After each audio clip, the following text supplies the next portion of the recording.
کو اس بات کا کچھ بھی علم نہیں اور نہ ان کے باپ دادا ہی کو تھا. یہ بڑی سخت بات ہے جو ان کے منہ سے نکلتی ہے، اور کچھ شک نہیں کہ یہ جو کچھ کہتے ہیں محض جھوٹ ہے. اے پیغمبر، اگر یہ اس کلام پر ایمان نہ لائیں تو شاید تم ان کے پیچھے رنج کر کر کے اپنے تئیں ہلاک کر دو گے.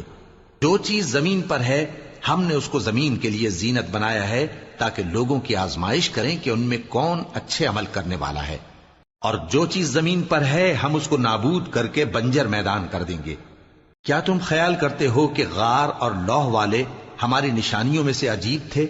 جب وہ نوجوان غار میں جا رہے تو کہنے لگے کہ اے ہمارے پروردگار، ہم پر اپنے ہاں سے رحمت نازل فرما اور ہمارے کام میں درستی کے سامان مہیا کر. تو ہم نے غار میں کئی سال تک ان کے کانوں پر نیند کا پردہ ڈالے رکھا، یعنی ان کو سلائے رکھا. پھر ان کو جگا اٹھایا تاکہ معلوم کریں کہ جتنی مدت وہ غار میں رہے دونوں جماعتوں میں سے اس کی مقدار کس کو خوب یاد ہے. ہم ان کے حالات تم سے صحیح صحیح بیان کرتے ہیں. وہ کئی نوجوان تھے جو اپنے پروردگار پر ایمان لائے تھے، اور ہم نے ان کو اور زیادہ ہدایت دی تھی، اور ان کے دلوں کو مربوط یعنی مضبوط کر دیا.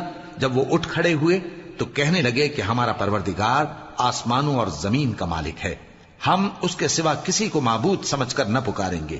اگر ایسا کیا تو اس وقت ہم نے بے عقلی کی بات کی.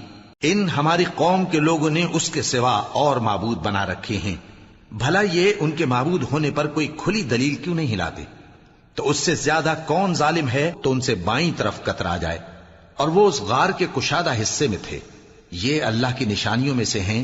جس کو اللہ ہدایت دے وہ ہدایت یاب ہے، اور جس کو گمراہ رہنے دے تو تم اس کے لیے کوئی دوست راہ بتانے والا نہ پاؤ گے. اور تم ان کے متعلق خیال کرو کہ وہ جاگ رہے ہیں حالانکہ وہ سوتے ہیں، اور ہم ان کو